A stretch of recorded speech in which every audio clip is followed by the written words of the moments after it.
Welcome friends, my dear subscribers, viewers, आरो गासिबो जायफ्रा नायबाय थादों। दा नै मोनसे इन्टारेस्टिं बाथ्रा बुंनो नागिरदों नोंथांमोननि गेजेराव। आंनि चेनेलाव हाइस्ट कमप्लेन मोनसे खामरबाय थाग्रा मोनसे सोंथि दं। बे सोंथिखौ आङो थाबैनो नोंथांमोननि गेजेराव लानानै फैगोन। ओरैबायदि कमप्लेन आंनि चेनेलखौ लानानै हाइस्ट कमप्लेन मेक्सिमाम मानसिफ्रा आंखौ बे मोनसे टपिकनि सायावनो बा बे मोनसे बाथ्राखौ लानानैनो आंखौ सोरबा सोरबा सोंखारि सोरबा सोरबा मोजां मोनो सोरबा सोरबा सोंथि सोंहरो। दा बै चेनेला चेनेलाव मा बै बाथ्राया मा बै बाथ्रानि सायाव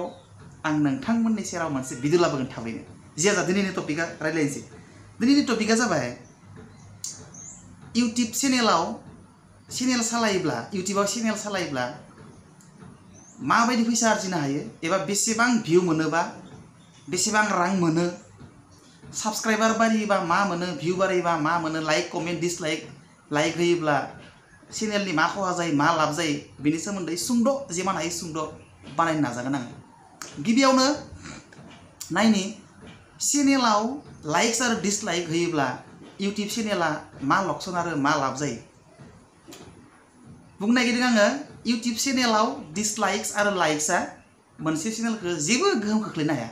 नोङो लाइक्स होबाबो डिसलाइक होबाबो बे इउटिउब सालायगिरिनि जेबो लसबो जाया खहाबो जाया एख' जाया। किन्तु ओरैनो मोनसे लाब जायो लाइक्स होयोबाथाय। लाइक्स होदोर' थुलुंगा मोनखाङो आरो इउटिउब सालायग्राया। डिसलाइक होयोबा गोसोआ एसे दुखु नाङो। मा मोननायनि डिसलाइक मारिखोलै मानसिफ्रालाय ओरै जायो। किन्तु फैसा आर्निं मानायफोराव जेबो प्रब्लेम जाया डिसलाइक लाइकआ। कमेन्ट गाज्रि कमेन्ट होयोबा मोजां कमेन्ट होयोबाबो चेनेलनि आर्निंनि बेलायाव जेबो लाब लक्षण गैया। किन्तु गोसोआ बाहाय मोजां मोजां कमेन्ट मोनोबा गोसोआ मोजां नाङो। गाज्रि नायथावै खोनासंथावै अहयज्य सहायथावै कमेन्ट हरोबा आरो गोसोआ दुरबल नाङो, गोसोआ बायो। सोर जाना लादोलै इमान गाज्रि कमेन्ट होनजानो ओरैबायदि साननानै गोसोआ बायलाङो। दा बायनायल' किन्तु आर्निंनि खेत्रआव फैसा आर्निंनि खेत्रआव बियो जेबो लस जाया। दाना नेक्स्ट कुइसना जाबाय, नेक्स्ट मिथिनो गोनां बाथ्राया जाबाय साबस्क्राइबार्स बारायोब्ला लाब जायो ना लकसान जायो, फैसा मोनसोयो नामा? साबस्क्राइबार बारायसोबाबो खोब फैसा मोना। खिन्थु साबस्क्राइबार बारायोबाथाय मोनसे मुलाम्फा दं। बे मुलाम्फाया जाबाय मा साबस्क्राइबार बारायोब्लासो भिउआ बारायो। नोङो साबस्क्राइबार गैथाराबा साबस्क्राइबारा 100-200ल'बा नोंनि भिउआनो जाखाथारा नोंना। बेनिखायनो भिउ मोननो थाखाय भिडिअसफोराव भिउस मोननो थाखाय साबस्क्राइबार नांगौ जायो। खिन्थु साबस्क्राइबार नोंनियाव नाला नोंनिया साबस्क्राइबार गैथारा आरो थेवब्लाबो नोंनिया बिराद भिउ फैयो, लाख मिलियन भिउ फैयो, अब्लाबो नोङो फैसा मोनगोन। खिन्थु साबस्क्राइबार गैयाबा नोङो पसिबल नङा नोंनि भिडिअखौ रावबोआनो नुखाया। बोरै नुनो? नोङो बेसेबां खैजोननो सेयार खालाम, नोङो 10 जन 100 जननो नोङो नोंनि भिडिअनि लिंकखौ सेयार खालामबाय, 100 जनाल'सो नुबाय। खिन्थु साबस्क्राइबार होनाय लोगो लोगो नों भिडिअखौ आपल'ड होनाय लोगो लोगोनो हाजार नोंनियाव जुदि हाजार 1 लाख गाहाम साबस्क्राइबार दोङोबा होनाय लोगो लोगोनो हाजार मानसिया नोंनि भिडिअसखौ नुगोन आरो भिउसआ बारायगोन आरो नोङो फैसा मोनगोन। दा आङो मानिटाइजेसननि बाथ्रा बुंनो नागिराखै दिनै। माबायदि मानिटाइजेसन जायो, चेनेलनि भिडिअसफोरखौ माबायदि मानिटाइजेसन खालामो, थ' बेबायदि फैसा मोनो। दानि आंनि गुबै बाथ्रा बुंनो गोनाङा नैबेसो। तारमाने आंना बुहुत फैदो। तारमाने ओंखायनो एबा बेनिखायनो बाहाय जोंना लेंगुवेजआ बेलेग नालाय जोंना तारमाने बाहाय मिक्सलै। जोंनिया रिटन लेंगुवेज स्पकेन लेंगुवेज दङ ना, जोङो स्पकेन लेंगुवेजखौसो बुङो, रिटन लेंगुवेजखौ बुङा। जोंना रावा मोननै थायोना, बुंनाय राव आरो लिरनाय राव। जोङो बुंनाय रावखौसो बुङो, लिरनाय रावखौ मालाबा बुङा जोङो। आरो लिरनाय समाव खिन्थु जोङो बुंनाय रावखौ बुङा, लिरनाय रावखौसो लिरखायो, जोङो बुंनाय रावखौ बुंखायो। मोननैबो 2 डिफरेन्ट लेंगुवेजेस वी मेनटेन। दाना आंनि बुंनांगौ बाथ्राया आङो बेसे इउटिउबनिफ्राय फैसा मोनो दिनैसिम। आं मोननैसो आंनि भिडिअ नोंथांमोनखौ देखायगोन आङो माबे भिडिअआव बेसेबां रां मोन्दों। दा मानिटाइजेसन माबायदि खालामो बेखौथ' बुंलिया आङो, नांगौबा नोंथांमोना बुंहर कमेन्टआव माबायदि भिडिअखौ मानिटाइजेसन खालामो, आं बेनि सोमोन्दै उनाव बुंगोन। खिन्थु आं दिनै नोंथांमोननो देखायनो नागिरदों बेसेबां फैसा आर्जिनो हायो, रां मोननो हायो इउटिउबनिफ्राय। आं बेसेबां मोनो दिनैसिम। एक्सुवेलि चेनेल लाना चेनेल बियो, कन्टेन्ट लाना कन्टेन्ट। आंनि कन्टेन्टआ इडुकेसनेल कन्टेन्ट मोनो बांसिन। बिनि माबा बार्निं टपिक्सनि सायाव आङो भिडिअ बानायो, मालाबा पलिटिक्सनि सायावबो भिडिअ बानायो। खिन्थु बर'फोरनि बेलायाव इडुकेसनेल कन्टेन्ट सोलोंथाइजों सोमोन्दो थानाय भिडिअ बानायोब्ला भिउज जाखाथारा। आरो भिउज जाखायोबा फैसा मोनखाथारा। दा भिउसानो जाखाया सोलोंथाइनि भिडिअ बानायोबा मानो होनबा जोंनिया मा सुबुं अनजिमाया बाहायल' सोर खैना नायनो सोलोंथाइ गोरोङालाय जोंनिया बर' मानसि साबैसे दं स' बर' रावजों नोङो सोलोंथायारि भिडिअ बानायोब्ला भिउ जाया 500 600 1000 2000 3000 हाइस थांगोनबा 5 6000 थाङो बेनिफ्राय 5 6000 नोङो मोनथारा $1 मोना नोङो स' बिनिखायनो आङो दिनैसिम आङो मिनिमाम 2 बोसोरसो आं इउटिउब सालायबाय आंनि एकदम एक्सपिरियेन्स प्रेक्टिकल एक्सपिरियेन्स बुंदों एभारेज तारमाने फैलायबाय आंहा तारमाने फैबाय थाखायो जोंना जाबाय बे कथित बुंनाय रावा फैबाय थायो आरो जोंना एसामिसबो मिक्स जायो जोंना जाबाय माल्टि लेंगुवेज रखम माल्टिलिंगुवेल रखम मोननै मोनथाम लेंगुवेज सरजाबना थायो इंलिशबो एसामिसबो बर'बो थायो जोंना बेनिखायनो कनसिडार खालामनांगोन बेफोरखौ बुंनो हायो लिरनाय रावखौ जोंबो बिराद साफा बुंनो हायो खिन्थु ना मानोथो बुंनो जोंनि रायज्लायनाया जिबायदि बिदिनो रायज्लायो आरो मानो होनबा स्टेन्डार्ड फर्मेल रायज्लायग्रा भिडिअस इउटिउब चेनेल माखासे दोनखायो आंना जाबाय फर्मेल नङा आंना जाबाय जानला मानला लोगोफोरजों माबायदि रायज्लायो नोंथांमोनजों प्रेक्टिकेलि बोरैबा लोगो मोनोबा माबायदि रायज्लायो ओइ सालांनि बाहाय सालांनिलाय बाहाय ओरै आरो थांदो दे ओरै आरो आंना सिम्पोल माने एकदम सिम्पोल आरो फर्मेल इनफर्मेल लेंगुवेजलै आंना अके थांनोसै ना थ' फैसा मा मोनो आंनि दिनै प्रेक्टिकल एक्सपिरियेन्स मथेबा तारमाने 10,000 भिउस मोनोब्लासो माने बियो फिक्स नङा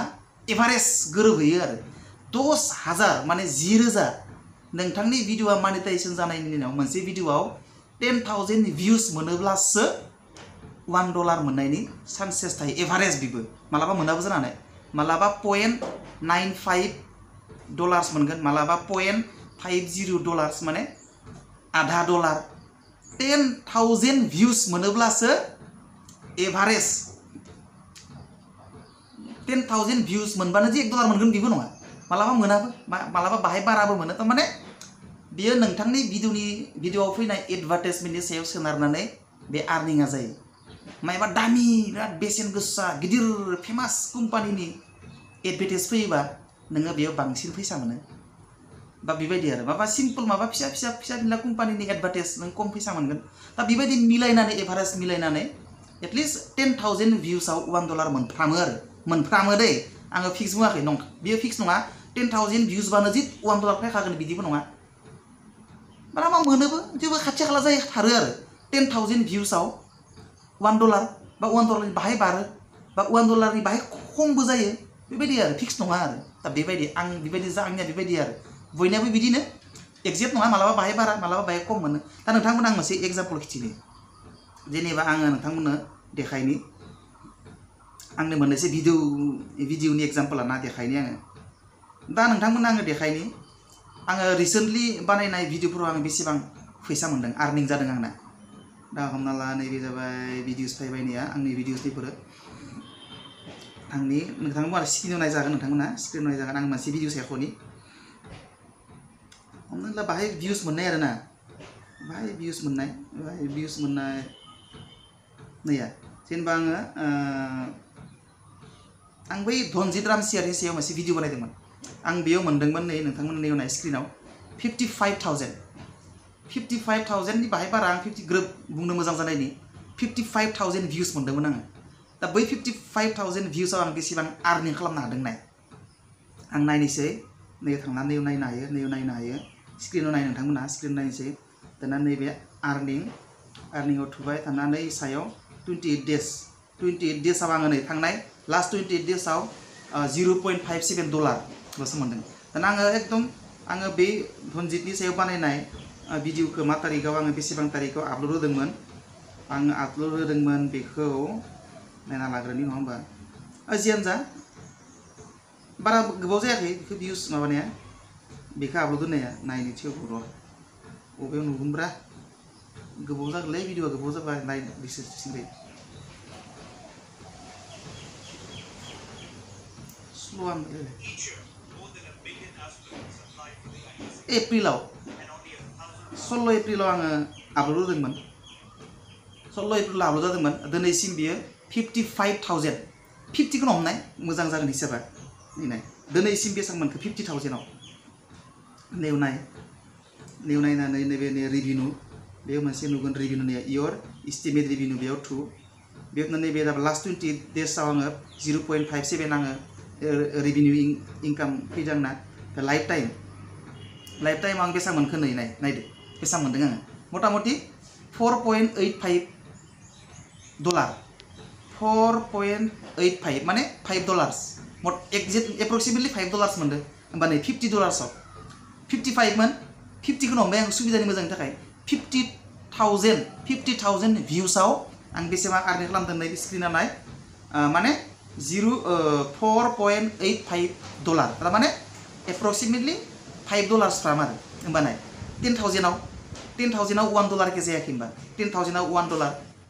10,000 आव $1 होमबा 50,000 आव $5 एप्रक्सिमेटलि $5 मोनदों तो बेबायदिनिखायनो एभारेज थारमाने 10,000 आव $1 मोनो आरो एभारेज एसे खम बारा जायो आरो नोंथांमोन आं मोनसे देखायनि आंनि हाइस्ट भिउ मोननाय भिडिअ मोनसे बांसिन दिनैनिफ्राय इउटिउब सालायनायनि आंनि लाइफआव बयनिख्रुइ बांसिन भिउ मोननाय भिडिअ बे जाबाय बेबायदिफोराव भिउ मोनखायो ओरैनो जों बायदि आबां जाबां माबा माबि सोलोंथाइनि बुखिनायफोराव भिउस मोना खिन्थु जेब्ला मोसानायफोराव तामाम भिउ मोनो दाना नाय नोंथांमोना आङो 2.6 मिलियन भिउस मोनदों आङो मोनसे भिडिअ नोंथांमोना गोजौआव नाय जागोन गोजौआव नैबे लेटेस्ट रमान्टिक भिडिअस आं एलबाम मोनसे बानायदोंमोन ना आं एक्टर नङा बेलेग एक्टर लाना बानायदोंमोन आङो एक्टरलाय मा जानानै जोंलाय दागु सिखावफोर जानो साजिगोन जोङो सिखावफोर बाथाय बाहाय सासे सिखावफोर होनाय नङा जोंफोरो ओरैनो साइड पार्ट थानानै बाहाय माबा केमेराफोरखौ रोगाना होग्रा साजिगोन आरो नायनो जोङो बे 2.6 मिलियन भिउस मोननायाव आङो दिनैसिम बेसेबां इनकाम जाखो फैसा मोनखो आङो नै इस्टिमेटआव थुनानै होयोबा दाना थांबाय नैबे लास्ट 28 डेजआव आङो लास्ट 28 डेजआव दिनैनिफ्राय 29 साननि गेजेराव थांनाय 29 साननि गेजेराव आं बेसेबां मोनदों 2.28 भिउस माबा डलार मोनदों दाना नोंथांमोन देखायनि आङो बे भिडिअ आङो 2017 आव आपल'ड होदोंमोन दिनैसिम बियो $2.67 मोनबाय $2.6 सरि 2.6 खुगायानो थाङा गाइखेर कापसे मोनलोंबासो बाय खुगाया साफा थाङा आंना 2.6 मिलियन भिउस मोनदों आं बेयाव दिनैसिम बांसिन भिउ मोननाय बेयाव आङो दिनैसिम बेसेबां फैसा मोनदों दिनैसिम 2 बोसोर जाबाय बे भिडिअखौ होनाया बेयाव भिउ आरो खायसे बुंदों 2 बोसोराव बे भिडिअआव आङो 2.6 मिलियन भिउस मोनदों ओमफ्राय दिनैसिम 2.6 भिउस मोननायाव आङो बेसेबां फैसा इनकाम जादों आं नोंथांमोन देखायनो नै गोजौआव नाय $215.09 फैसा मोनबाय दिनैसिम दानिया $215.09 इन्डियान रुपिसाव कनभार्ट खालामबा बेसेबां जागोन बियो मथा मथि $1 71 रुपिस 70 रुपिस बेबायदि जाबाय थायो गोजौ गाहाय जाबाय थायो 71 खौनो हम 71 हमबा नोंथांमोना आङो इन्टु खालामना खिथिनि स्क्रिनाव नाय $215 होमबा डलार मोनसेयाव 71 हमबाय 71 रुपिस होमबा बेसेबां मोनगोन 15,000 15,265 दिनैसिम 2 माने आराय मिलियन भिउसआव दिनैसिम 15,000ल'सो मोनबाय आं तो इनकामा बेबायदि आरो खोब स्ल' जायो इनकामा खिन्थु बेलेगनि चेनेलफ्रा जायो देनाय जोंनि बर' रावजों बानायनाय चेनेलफोरा बारा भिउ जाया आरो बर' रावनि सोलोंथाइनि सायाव कन्टेन्ट बानायबा भिउ जाखाथारा आरो भिउ जायाबा आर्निं जाया आरो बर'नि सोलोंथाइनि सायाव बानायोबाथ' भिउस मोनखाथारा तो बेबायदि दा नोंथांमोना हयथ' बाय आन्दाज मोनबाय बायदि माबायदि आर्निं जायो खिन्थु आंनिया बै माबाया बे एलबामा 2.6 मिलियन भिउस मोननाया बे खिन्थु आङो आंनि चेनेला मानिटाइजेसन जानायनि बहुत सिगाङावनो आं आपल'ड होदोंमोन मोनबावगौमोन आरो आं बहुत मोनबावगौमोन बेयाव बे 2 थेवबो बारा मोना बाय मोनबावगौमोन हमना ला 20-25 हाजार बा 30,000 खौनो हमबाय दे 2 बोसोराव 30,000 बेबायदि मोनगौमोन आरो आङो तो मोनो